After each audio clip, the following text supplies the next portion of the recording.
ಸ್ನೇಹಿತರೆ ನಮಸ್ಕಾರ. ನಾನು ನಿಮ್ಮ ರಾಕೇಶ್ ಅರುಂಡಿ. ಮಧ್ಯಪ್ರಾಚ್ಯ ವಾರ್ ನಿಮಗೆಲ್ರಿಗೂ ಕೂಡ ಗೊತ್ತಿದೆ. ಅಲ್ಲಿ ನಡೀತಾ ಇರತಕ್ಕಂಥ ಯುದ್ಧ ಯಾವ ಮಟ್ಟಿಗೆ ಪರಿಣಾಮಗಳನ್ನು ಬೀರ್ತಾ ಇದೆ ಅಂತ ನೋಡಿ. ತುತ್ತಿನ ಚೀಲಕ್ಕೂ ಕೂಡ ಬಹಳಷ್ಟು ಸಮಸ್ಯೆಗಳನ್ನು ಪಡ್ತಾ ಇರೋದು, ಜನಸಾಮಾನ್ಯರು ಸಂಕಷ್ಟದಲ್ಲಿ ಸಿಲುಕಿರೋದು. ಇವತ್ತು ನಾವು LPG ಸಿಲಿಂಡ್ರಿಗೆ ಏನು ಸಮಸ್ಯೆ ಬಂದಿದೆಯಲ್ಲ ಅದೆಲ್ಲವನ್ನು ಕೂಡ ನಿಮಗೆ ಪ್ರತ್ಯಕ್ಷವಾಗಿ ದರ್ಶನ ಮಾಡುವಂಥ ಪ್ರಯತ್ನ ನೋಡಿ. ಆಟೋ ಗ್ಯಾಸ್ ಪ್ರತಿದಿನ ಕೇವಲ ಒಂದು ಜೀವನವನ್ನು ನಡೆಸಲಿಕ್ಕೋ ಅಥವಾ ಮನೆಯ ಒಂದು ಹೊಟ್ಟೆಪಾಡಿಗೋಸ್ಕರ ಪ್ರತಿನಿತ್ಯ ದುಡಿತಾ ಇರತಕ್ಕಂಥ ಅನೇಕ ಆಟೋ ಚಾಲಕರಿಗೆ ಇವತ್ತು ಬಹಳಷ್ಟು ಸಂಕಷ್ಟ ದೊಡ್ಡ ಮಟ್ಟಿಗೆ ಎದುರಾಗಿರ್ತಕ್ಕಂಥದ್ದು. ಅವತ್ತು ನಾನು LPG ಸಿಲಿಂಡರ್ನ ಪೂರೈಕೆ ಮಾಡ್ತಕ್ಕಂಥ ಒಂದು ಬಂಕ್ನಲ್ಲಿದ್ದೀನಿ. ನೀವು ನೋಡ್ತಾ ಇದ್ದೀರಿ ದೃಶ್ಯಗಳಲ್ಲಿ ಸಾಲಾಗಿ ನಿಂತಿರ್ತಕ್ಕಂಥ ಆಟೋಗಳು, ಪ್ರತಿಯೊಂದು ಆಟೋಗಳು ಕೂಡ ಕ್ಯೂ ಗಟ್ಟಲೆ ನಿಲ್ತಾ ಇದ್ದಾವೆ. ಅವರಿಗೆ ಸರಿಯಾದಂಥ ಗ್ಯಾಸ್ ಕೂಡ ಪೂರೈಕೆ ಆಗ್ತಾ ಇಲ್ಲ.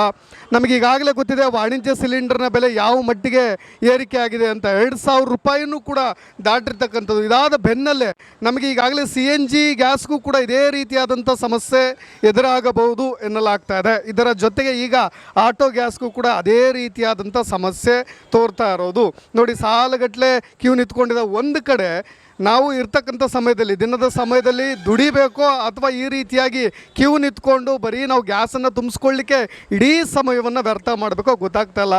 ಏನಾಗ್ತಾ ಇದೆ ಸಮಸ್ಯೆ, ಅವ್ರ ಆಕ್ರೋಶ ಅಂತೂ ದೊಡ್ಡ ಮಟ್ಟಿಗಿದೆ. ಅವ್ರನ್ನೇ ಕೇಳೋಣ. ಇಲ್ಲಿ ನಿಂತಿದ್ದಾರೆ ಆಟೋ ಡ್ರೈವರ್. ಏನಾಗ್ತಾ ಇದೆ ಸರ್, ಈ ಸಮಸ್ಯೆ ನಿಜಕ್ಕೂ ಕೂಡ ಇದೆಯಾ?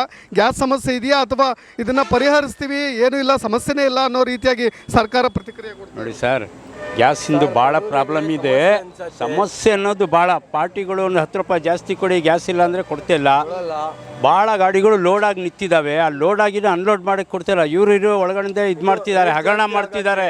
ಇವರು ಬೆಳೆಯೋಣ ರೇಟ್ ಜಾಸ್ತಿ ಆದಮೇಲೆ ಮಾರಿದ್ರೆ ಇನ್ನೂ ದುಡ್ಡು ಆಗತ್ತಲ್ಲ. ಈಗ ನಮಗೆ ಕೊಡಲ್ಲ, ಎಲ್ಲ ಬೋರ್ಡ್ ಹಾಕಿದಾರೆ ಇಲ್ಲ ಗ್ಯಾಸ್ ಅಂತ. ಈಗ ನಾವು ಎಲ್ಲಿ ಹೋಗೋಣ ಬಡವರು?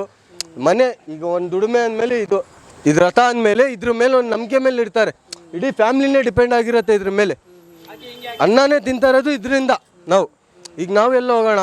ಗ್ಯಾಸ್ ಈ ಥರ ರೇಟ್ ಆದರೆ ಬಾಡಿಗೆ 10 ರೂಪಾಯಿ 20 ರೂಪಾಯಿ ಜಾಸ್ತಿ ಕೇಳಿದ್ರೆ ಕಳ್ರಿಗೆ ನೋಡ್ದಂಗೆ ನೋಡ್ತಾರೆ. ನಾವು ಅವ್ರ ಮನೇಲಿ ಕಳ್ತನ ಮಾಡ್ತಿದ್ದೀವನೋ ಹಂಗೆ ನೋಡ್ತಾರೆ ನಮಗೆ. ಅವಾಗ ನಾವೇನು ಹೇಳೋಣ ಅವರಿಗೆ? ಈಗ ನಾವು ಹೊಡೆದಿಲ್ಲ ಬಾಡಿಗೆ ಬಿಡಪ್ಪ, ನಮಗೆ ಹಸು ಇಲ್ಲ. ನಮಗೂ ಹಸು ಇದೆ, ಈಗ ಬೇರೆನಿಗೂ ಹಸು ಇರತ್ತೆ. ಬ್ಯಾಟ್ರಿ ಗಾಡಿ ಅವ್ನು ಬರ್ತಾನೆ, ಇಲ್ಲಾಂದರೆ CNG ಗಾಡಿ ಅವ್ನು ಬರ್ತಾನೆ, ಅವ್ನು ಹಾಕ್ಕೊಂಡು ಹೋಗ್ತಾನೆ ಬಾಡಿಗೆ. ಅವಾಗ ನಾವು ಯಾರಿಗೆ ಹೇಳೋಣ? ನಮ್ಮಲ್ಲೇ ಒಗ್ಗಟ್ಟನ ಇಲ್ಲ. ಈಗ ನನಗೆ ಹಸು ಆಗ್ತಿದೆ, ಅವನಿಗೂ ಹಸು ಆಗ್ತಿದೆ. ಈಗ ಅವ್ನು ತಿಳಿಯಲ್ಲ, ನಂದೇ ಹೊಟ್ಟೆಗೆ ನಾವು ಅನ್ನ ಹಾಕ್ಕೊಬೇಕು ಮೊದಲು. ಬೇರೆ ಹೊಟ್ಟೆಗೆ ಅನ್ನ ಬಿದ್ದರೆ ಏನು, ಬಿದ್ದಿಲ್ಲ ಅಂದರೆ ಏನು?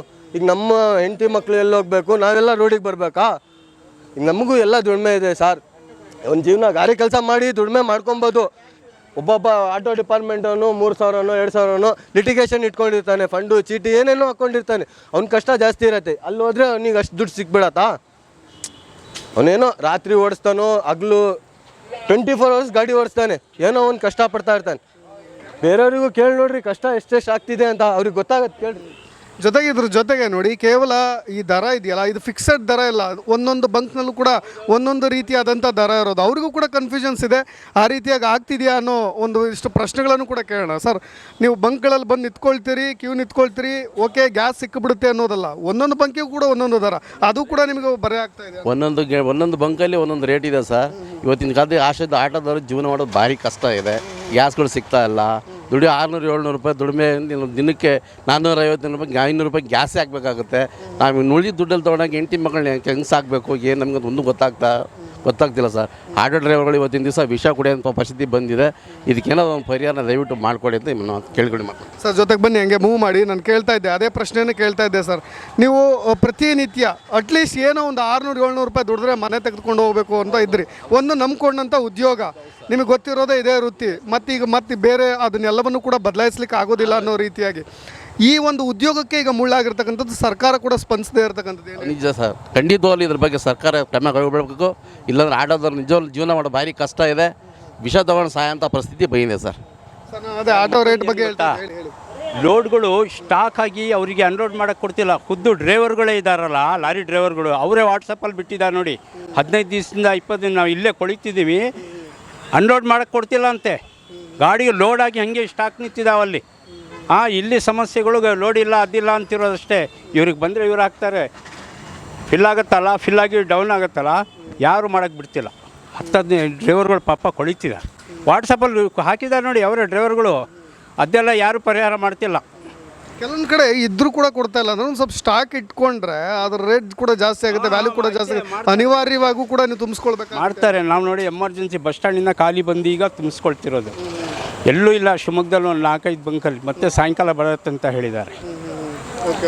ಬಾರ್ಗಿ ಮತ್ತು ನಂದಿಯಲ್ಲಿ ಇದೆ, ಸಾಯಂಕಾಲ ಬರುತ್ತೆ ಗ್ಯಾಸ್ ಅಂತ ಹೇಳ್ತಿದ್ದಾರೆ.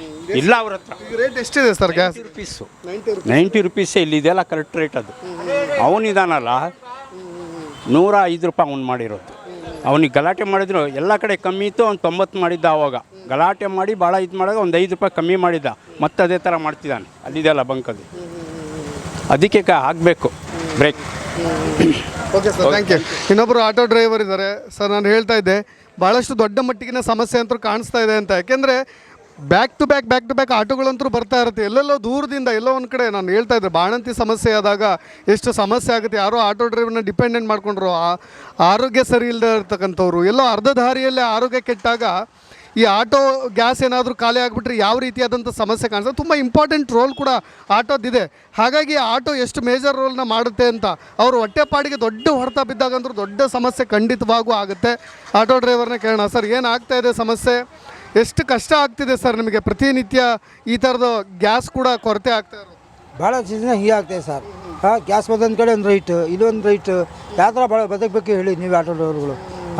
ಅದು ಅವರು 105, ಇಲ್ಲಿ 90 ರೂಪಾಯಿ, ಅಲ್ಲಿ ಒಬ್ಬರು ಗ್ಯಾಸ್ ಸಿಗೋಲ್ಲ, ಬಾಡಿಗೆ ಕೂಡ ಕಮ್ಮಿ, ಬಾಡಿಗೆ ಜಾಸ್ತಿನೂ ಕೊಡೋಲ್ಲ. ಯಾವ ಥರ ಜೀವನ ಮಾಡಬೇಕು ಹೇಳಿದ್ದು? ಇನ್ನೊಬ್ಬರು ಆಟೋ ಡ್ರೈವರ್ ಇದ್ದಾರೆ ಸರ್. ನಾನು ಪ್ರತಿಯೊಬ್ಬರು ಆಟೋ ಡ್ರೈವರ್ಗಳ ಸಮಸ್ಯೆ ಇದೇ LPG ಗ್ಯಾಸ್ ಇಂದಾಗಿ ಏನಾಗ್ತಾ ಇದೆ ಸರ್? ಸರ್ ನಮಗೀಗ ಮುಂಚೆಲ್ಲ 54 ರೂಪಾಯಿ 55 ರೂಪಾಯಿ ಇತ್ತು, ಹೆಂಗೋ ಜೀವನ ನಡೆಸ್ಕೊಂಡು ಮನೆ ಲೋನ್ ಮಾಡ್ಕೊಂಡು ಮಕ್ಕಳು ಎಜುಕೇಷನ್ ಮಾಡಿಸ್ಕೊಂಡು ಹೆಂಗೋ ಹೋಗ್ತಾ ಇದ್ವಿ. ಈಗಾಗಲೇ 110 ರೂಪಾಯಿ ಆಗಿದೆ. ಮುಂದೆ ಜೀವನ ಹೆಂಗೆ ಸಾಕ್ಸೋದಂತ ಯೋಚನೆ ಬರ್ತಾ ಇದೆ. ಈಗ 2 ದಿವಸದಿಂದ ಆಟೋ ಓಡಿಸಿಲ್ಲ, ಇವತ್ತು ಸಿಗ್ತಾ ಇದೆ ಗ್ಯಾಸ್ ಅಂತೇಳಿ ಬಂದು ಹಾಕ್ಸಕ್ಕೆ ಬಂದಿದ್ವಿ. ಅದು 100 ರೂಪಾಯಿ ಆಗಿದೆ. ಇಲ್ಲಿ ಆ ಕಡೆ ಬಂಕಲ್ಲಿ 105 ರೂಪಾಯಿ ಆಗಿದೆ. ಹೆಂಗೆ ಜೀವನ ಮಾಡೋದು? ನೋಡಿ, ನೀವು ರಜಾನೇ ಮಾಡಿಬಿಟ್ಟಿದ್ರಿ. ಗ್ಯಾಸ್ 4 ದಿವಸದಿಂದ ಗ್ಯಾಸ್ ಇದೇ ಇಲ್ಲ. ಈ ನೋಡಿ ಈಗ ಒಂದು ಬಾಡಿಗೆ ಕರ್ಕೊಂಡು ಬಂದಿದ್ವಿ, ಇದೇ ಬಾಡಿಗೆ, ಗ್ಯಾಸೇ ಇಲ್ಲ, ಆಟೋ ಗ್ಯಾಸೇ ಇಲ್ಲ. ಹೆಂಗೆ ಕೆಲಸ ಮಾಡೋದು, ಹೆಂಗೆ ನಾವು ಜೀವನ ನಡೆಸೋದು ಹೆಂಗೆ? ಸಂಘಗಳು ಕಟ್ಟೋಕ್ಕಾಗ್ತಿಲ್ಲ, ಮನೆ ಲೋನ್ಗಳು ಕಟ್ಟೋಕ್ಕಾಗ್ತಿಲ್ಲ, ಮಕ್ಕಳ ಎಜುಕೇಷನಿಗೆ ಲೋನ್ ಕಟ್ಟೋಕ್ಕಾಗ್ತಿಲ್ಲ. ದುಡ್ಡು ಒಂದು 4 ದಿವಸ ನಿಲ್ಲಿಸಿ ಇವತ್ತು ಬಂದಿವಿ ನೋಡಿ. ಗ್ಯಾಸ್ ಬಂದಿದೆ ಅದಕ್ಕೆ ಬಂದಿದ್ವಿ ತೊಗೊಳಕ್ಕೆ. ನಿಜಕ್ಕೂ ಗ್ಯಾಸ್ ಸಮಸ್ಯೆ ಇದೆಯಾ ಅಥವಾ ಆ ಥರದೊಂದು ಕ್ರೈಸಿಸ್ನ ಬೇಕು ಅಂತಲೇ ಕ್ರಿಯೇಟ್ ಏನು ಮಾಡ್ತಾರೆ ಅಂತ ಗೊತ್ತಾಗ್ತಿಲ್ಲ. ಅದು ಸಮಸ್ಯೆ ಮಾಡ್ತಾ ಇದ್ದಾರೆ ಆಲ್ರೆಡಿ. ಈಗಾಗಲೇ ಈಗ ಮುಂಚೆ ಎಲ್ಲ ಕೊಡ್ತಾಯಿದ್ರು ಇವರು, ಪಾಪ ಬಂದು ಇವ್ರಿಗೆ ಗ್ಯಾಸ್ ಬಂದಿಲ್ಲ, ಅವ್ರು ಕೊಟ್ಟಿಲ್ಲ. ಈಗ ಮುಂಚೆ ಎಲ್ಲ ಸಾಕಷ್ಟು ಒಂದು ದಿವಸಕ್ಕೂ ನಿಲ್ಲಿಸಿಲ್ಲ ಅವರು. ಈ ಕಡೆ 3 ದಿವಸದಿಂದ ನಿಲ್ಲಿಸಿದ್ದಾರೆ. ಇವತ್ತು ಓಪನ್ ಆಗಿದೆ ಅಂತ ಇವರೇ ಫೋನ್ ಮಾಡೋಕ್ಕೆ ಬಂದಿದ್ದು, ಬಂಕ್ನಲ್ಲೇ ಫೋನ್ ಮಾಡಿದ್ದಾರೆ. ರೆಗ್ಯುಲರ್ ಇಲ್ಲೇ ಹಾಕ್ಸ್ತಾ ಇರ್ತೀವಲ್ಲ, ಅವ್ರು ಕರೆದಿದ್ದಕ್ಕೆ ಮತ್ತೆಲ್ಲ ಬಂದಿದ್ದು ಅಷ್ಟು.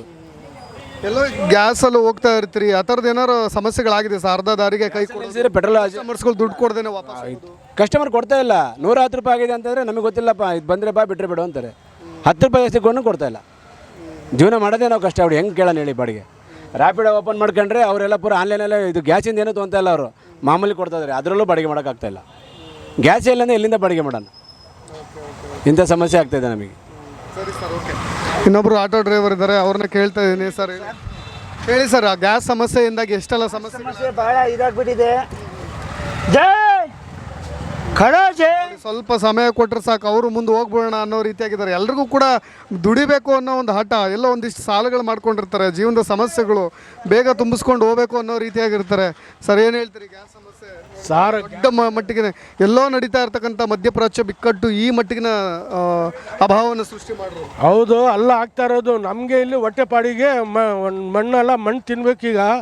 ಬೆಳಗಿಂದ ಒಂದು ಹೆಚ್ಚಿಗೆ ಒಂದು 5-6 ಬಂಕಿಗೆ ಹೋಗಿದ್ದೀವಿ, ಗ್ಯಾಸೇ ಸಿಕ್ಕಿಲ್ಲ.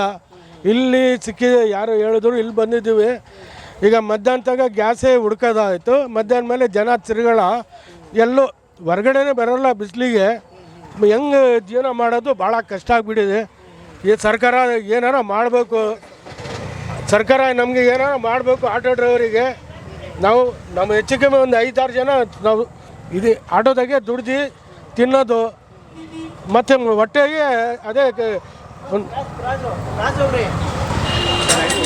ಜೊತೆಗೆ ಇಲ್ಲಿನ LPG ಮಾತಾಡ್ಬೇಕಂತ. ಜನರು ಬೇರೆ 10 ರೂಪಾಯಿ ಜಾಸ್ತಿ ಕೊಡ್ತಾ ಇಲ್ಲ ನಮಗೆ. 50 ಕೊಡ್ತೀನಿ, 40 ಕೊಡ್ತೀನಿ ಅಂತಾರೆ. ಈ ಸರ್ಕಾರ ನೋಡಿದರೆ 105 ರೂಪಾಯಿ 110 ರೂಪಾಯಿ ಗ್ಯಾಸ್ ಮಾಡಿದ್ದಾರೆ. ನಮಗೆಲ್ಲ ಆಟೋದವ್ರಿಗೆ ಭಾಳ ತೊಂದರೆ ಆಗಿದೆ. ನಾವು ಏನು ಮಾಡಬೇಕು, ಎಲ್ಲಿಗೆ ಹೋಗ್ಬೇಕಂತ ನೀವೇ ಸ್ವಲ್ಪ ಹೇಳಿ. ಗಾಡಿಗಳು ನೋಡಿದರೆ ಜಾಸ್ತಿ ಆಗಿಬಿಟ್ಟಿದೆ, ಗ್ಯಾಸ್ ಬೇರೆ ಸಿಗ್ತಾಯಿಲ್ಲ, ಭಾಳ ಸಮಸ್ಯೆ ಆಗಿದೆ. ನಮಗೇನಾದರೂ ಒಂದು ಪರಿಹಾರ ಮಾಡಿಕೊಳ್ಳಲೇಬೇಕು ಅಂತ ನಾವು ಸರ್ಕಾರ ಹತ್ರ ವಿನಂತಿ ಮಾಡ್ತೀವಿ. ಏನು ಹೇಳ್ತಾರೆ ಸರ್? ಹೇಳಿದ್ದಾರೆ, ಅಣ್ಣವ್ರು ಹೇಳಿದ್ದಾರೆ. ಜೊತೆಗೆ ಇನ್ನೊಬ್ಬ ಡ್ರೈವರ್ನು ಕೂಡ ಮಾತನಾಡ್ಸೋಣ. ಎಲ್ಲದಕ್ಕಿಂತ ಹೆಚ್ಚಾಗಿ ನೋಡಿ ಯಾವ ಮಟ್ಟಿಗೆ ಕ್ಯೂವನ್ನು ನೀವು ನೋಡ್ತಾ ಇರೋದು ಅಂತ ಹೇಳಿ ಇಲ್ಲಿ LPG ಗ್ಯಾಸ್ನ ಫಿಲ್ ಮಾಡ್ತಾ ಇರ್ತಕ್ಕಂಥ ವ್ಯಕ್ತಿನೇ ಮಾತಾಡ್ಸೋಣ. ಸರ್, ನಿಜಕ್ಕೂ ಈ ಥರದ್ದು ಒಂದು ಸಮಸ್ಯೆ ಇದೆಯಾ? ಏನಾಗ್ತಾ ಇದೆ? ಯಾವ ಮಟ್ಟಿಗಿನ ಕ್ರೈಸಿಸ್ ಇದೆ? ಎಷ್ಟು ಡೈಲಿ ಫಿಲಪ್ ಆಗ್ತಾ ಇದೆ? ನಿಜಕ್ಕೂ ಈ ಥರದ್ದು ಸಮಸ್ಯೆ ಇದೆಯಾ ಅಥವಾ ಇದೆಲ್ಲವೂ ಕೂಡ ಪರಿಹಾರ ಆಗುತ್ತಾ ಅನ್ನೋದನ್ನ ಅವ್ರ ಹತ್ರನೇ ನಾವು ತಿಳ್ಕೊಳ್ಳೋಣ. ಸರ್, ಅದು ಫಿಲ್ ಆಗ್ತಾ ಇರಲಿ, ಏನಾದರೂ ಮಾತಾಡಿ ಸರ್. ಏನು ನಿಜಕ್ಕೂ ಈ ಥರದ ಸಮಸ್ಯೆನ ಕ್ಲಿಯರ್ ಮಾಡೋ ನಿಟ್ಟಿನಲ್ಲಿ ಗ್ಯಾಸ್ ಪೂರೈಕೆ ಆಗ್ತಾ ಇದೆಯಾ ಏನು ಅಂತ? 500 ಕೊಟ್ಟಿದ್ದೇನೆ, 40 ರೂಪಾಯಿ ಅಷ್ಟೇ ಸರ್. ಲೋಡ್ ಬರ್ತಾ ಇಲ್ಲ, ಸಮಸ್ಯೆ ಅಲ್ಲಿ ಇದರಿಂದ ಆಗ್ತಾ ಇರೋದು. ಓಕೆ, ನಮಗೆ ಟೈಮ್ ಸರಿ ಲೋಡ್ ಕೊಡ್ತಾ ಇಲ್ಲ, ಅದು ಪ್ರಾಬ್ಲಮ್ ಆಗಿದೆ. ಫಸ್ಟ್ ಫುಲ್ ಅಡ್ವಾನ್ಸ್ 40 ಆಗಿದ್ರೆ 60 ಕೊಡ್ಬೇಕು, 40 ಹಾಕಿರ್ತಾರೆ ಕರೆಕ್ಟಾ? ಇನ್ನು 20 40 ರೂಪಾಯಿ ಹಾಕಿದ್ದಲ್ಲ, ನಾನು 60 ಕೊಡ್ಬೇಕಲ್ಲ, 40 ರೂಪಾಯಿ. ಫುಲ್ ಅಡ್ವಾನ್ಸ್ ಹಾಕಿದ್ರು ಲೋಡ್ ಕೊಡ್ತಾ ಇಲ್ಲ. ಲೋಡಿಂಗ್ ಪ್ರಾಬ್ಲಮ್ ಆಗಿದೆ. ಬರೋಕ್ಕೆ 2 ದಿವಸ 3 ದಿವಸ ಲೇಟ್ ಆಗುತ್ತೆ. ಮತ್ತು ಇಲ್ಲಿ ಎಲ್ಲೂ ಸಿಗ್ತಾ ಇಲ್ಲ. ಬೇರೆ ಕಡೆ ಎಲ್ಲ ರೈಟು ಜಾಸ್ತಿ ಇಟ್ಟಿದ್ದಾರೆ. 100-105 ರೂಪಾಯಿ ರೈಟ್ ಆಗಿದೆ. ಇಲ್ಲಿ ಎಲ್ಲದಕ್ಕಿಂತ 10 ರೂಪಾಯಿ ಕಡಿಮೆ ಇದೆ. ಎಲ್ಲದಕ್ಕಿಂತ 10 ರೂಪಾಯಿ ಕಡಿಮೆ ಇದೆ ರೈಟು.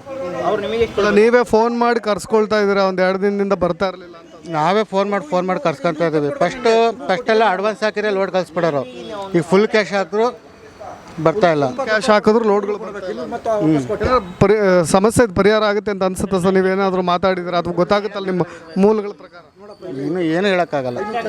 ಲೋಡ್ ನಿನ್ನೆ ಬಂದಿದೆ, ಇವತ್ತು ಖಾಲಿ ಆದರೆ ಆಗ್ಬೋದು. ಮತ್ತೆ ಖಾಲಿ ಆದರೆ ಇನ್ನೂ 2-3 ದಿವಸ ಬೇಕು ಬರೋಕ್ಕೆ. ಸರಿ, ನೋಡಿ ಸ್ನೇಹಿತರೆ, ಇದೆ ನಾನು ಹೇಳಿದ್ನಲ್ವಾ, ಮಧ್ಯಪ್ರಾಚ್ಯ ಬಿಕ್ಕಟ್ಟು ವಾರ್ ನಡೀತಾ ಇರೋದ್ರಿಂದ ಇರಾನ್, ಇಸ್ರೇಲ್, ಅಮೇರಿಕಾ ಈ 3 ರಾಷ್ಟ್ರಗಳು ಎಲ್ಲೋ ಒಂದು ಕಡೆ ಹಾರ್ಮುಜ್ ಜಲಸಂಧಿಯನ್ನು ಬಂದ್ ಮಾಡಿರ್ತಕ್ಕಂಥ ಪ್ರಕರಣ ನೋಡಿ. ಪ್ರತಿನಿತ್ಯ ಅವರು ಹೊಟ್ಟೆಪಾಡಿಗೋಸ್ಕರ ದುಡಿತಾ ಇರ್ತಕ್ಕಂಥ ಆಟೋ ಚಾಲಕರು, ಇದು ಕೇವಲ LPG ಗ್ಯಾಸ್ಗೆ ಮಾತ್ರ ಸಮಸ್ಯೆ ಅಲ್ಲ, ಇದು CNG ಗ್ಯಾಸ್ಗೂ ಕೂಡ ಇದೇ ರೀತಿಯಾದಂಥ ಸಮಸ್ಯೆಗಳನ್ನು ಒಡ್ಡಬಲ್ಲದು ಅಂತ. ಎಲ್ಲ ಒಂದು ಕಡೆ ಆತಂಕ ಅವರಿಗೂ ಕೂಡ. ಇದನ್ನು ಸ್ಟಾಕ್ ಮಾಡಲಿಕ್ಕೂ ಕೂಡ ಆಗೋದಿಲ್ಲ. ದೊಡ್ಡ ಮರದಲ್ಲಿ ಏನು ಮನೇಲಿ ಇದನ್ನೆಲ್ಲವನ್ನು ಕೂಡ ಸ್ಟಾಕ್ ಮಾಡಿ ಇಟ್ಕೊಳ್ಳಿಕ್ಕೆ ಆಗೋದಿಲ್ಲ.